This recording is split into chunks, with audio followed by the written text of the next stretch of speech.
Surah 38, Sa'd. In the name of Allah, the most merciful, the most compassionate.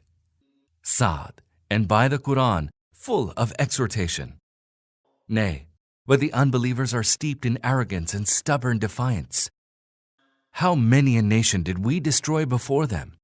When they approached their doom, they cried out for deliverance, but the time for deliverance was already past. They wondered that a warner had come to them from among themselves, and the deniers of the truth said, "This is a sorcerer and a big liar.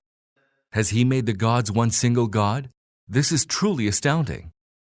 And the elders among them went forth saying, "Go ahead and be steadfast in adhering to your deities. What is being said is with a design. We have not heard this in the religious community close to our time. This is nothing but a fabrication. Has this exhortation been sent down among us only to him, to the exclusion of all others? Nay, they are in doubt regarding my exhortation, and are saying all this because they have not yet had any taste of my chastisement. Do they possess the treasures of your Lord, the most mighty, the great bestower? Or do they possess the dominion of the heavens and the earth and of all that is in between them? If so, let them ascend the heights of the realm of causation and see. This is only a small army out of the several armies that will suffer defeat here. Before them, the people of Noah, Ad, and Pharaoh of the tent pegs gave the lie to the messengers. And so did Thamud, and the people of Lot, and the people of Aika. These were all leagued together. Each of them gave the lie to messengers, and my decree of chastisement came upon them. They are waiting for nothing except a single cry, after which there will be no second cry. They say, "Our Lord, hasten to us our share of chastisement before the day of reckoning." O Prophet, bear with patience what they say, and call to mind our servant David, who was endowed with great strength and who constantly turned to Allah. With him we had subjected the mountains, that they join him in celebrating Allah's glory evening and morning, and the birds too in their flocks, and turn again and again to celebrating Allah's glory. And we strengthened his kingdom and endowed him with wisdom and decisive judgment. Has the story of the litigants reached you, of those who entered his private chambers by climbing over the wall? As they came upon David, and he was frightened of them, they said, "Be not afraid. We are just two litigants. One of us has committed excess against the other. So judge rightly between us, and be not unjust, and guide us to the right way. Behold, this is my brother. He has 99 ewes, and I have only 1 ewe. And yet he said, 'Give her into my charge.' And he got the better of me in an argument." David said, "He has certainly wronged you in seeking to add your ewe to his ewes, and indeed many who live together commit excesses, one to the other, except those that believe and act righteously, and they are but few." While so saying, David realized that it is we who have put him to the test. Therefore, he sought the forgiveness of his Lord, and fell down, bowing and penitently turning to him. Thereupon we forgave him his shortcoming, and indeed an exalted position of nearness awaits him, and an excellent resort. We said to him, "O David, we have appointed you vicegerent on earth. Therefore rule among people with justice, and do not follow your desire, lest it should lead you astray from Allah's path. Allah's severe chastisement awaits those who stray away from Allah's path, for they had forgotten the day of reckoning. We did not create this heaven and earth and all that lies between them in vain. That is the fancy of those who deny the truth. So woe from the fire to all who deny the truth.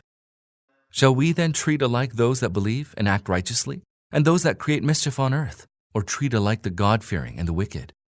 This is the blessed book that we have revealed to you, O Muhammad, that people with understanding may reflect over its verses, and those with understanding derive a lesson. We bestowed upon David an illustrious son, Solomon. How excellent a servant of ours he was. Indeed, he constantly turned to us in devotion. And when one evening, well-trained and running horses of noble breed were brought to him, he said, "Lo, I have come to love this wealth on account of the remembrance of my Lord." And when the horses disappeared, he ordered, "Bring these horses back to me." And then he began to gently stroke their shanks and necks.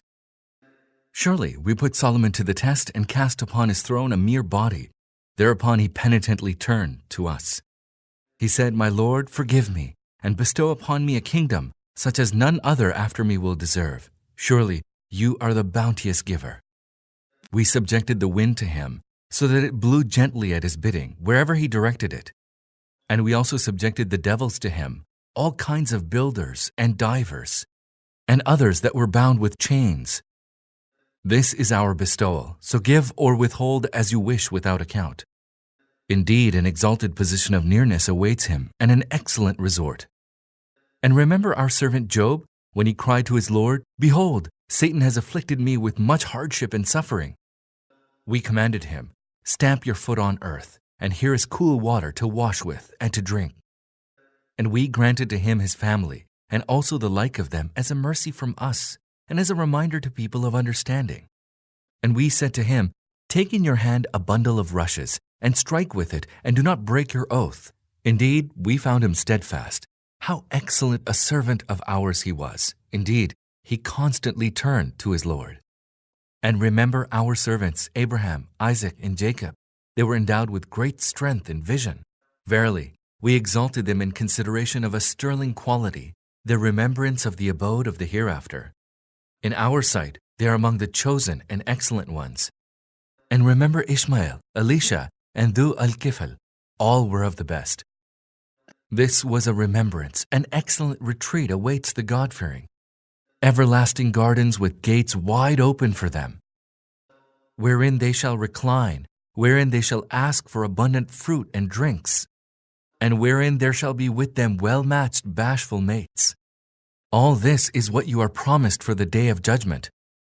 This is our provision for you, never to end. All this is for the God-fearing, but for the transgressors, an evil resort awaits them. Hell, where they will be roasted, an evil place to dwell. All this is for them, so let them taste boiling water and pus, and other sufferings of the kind. Observing their followers advancing to hell, they will say among themselves, "This is a troop rushing into you. There is no welcome for them. They are destined to roast in the fire."